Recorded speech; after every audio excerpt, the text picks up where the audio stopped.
tọp chặt vô, lính nhảy dù, lính nhảy dù, lính nhảy dù, lính nhảy dù, lính nhảy dù. Xôm xoa cung bọc ôn một canh mà chạm tới kia xa Việt Nam mà đã đi. Trong video nắng dương được nom kia đến ông Pí bịa thâm mây rồi bó vô thia bộ đội quân đội những con tóp rồi có tóp miền pi bịa ná bộ đội rồi có quân đội bộ đội quân đội bộ đội quân đội bài dân trần vậy thá phu nhóm chia con tóp chú tôi là bộ đội nè bộ đội thông đá cái prao bịa bộ đội trên chiên rồi có trong này nom tha có chia thì hiên rồi có con tóp là gì tha bộ đội bộ đội quân đội bộ đội quân đội bịaបន្តទៀត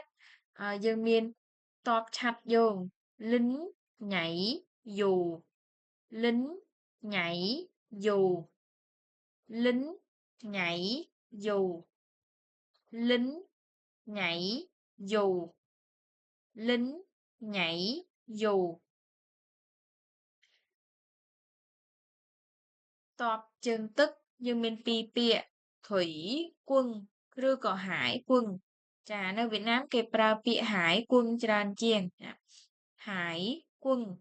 hải quân hải quân thủy quân hải quân thủy quân thủy quân hải quânបន្តទៀតយើងមានតបសេះកីបិណ្ឌកីបិណ្ឌកីបិណ្ឌកីបិណ្ឌតបអាកាសkhông quân không quân không quân không là ca không là ca quân tọp không quân tọp à ca không quân không quânបន្តទៀតយើងមានយោធពលquân đoàn quân đoàn quân đoàn quân đoàn quân đoàn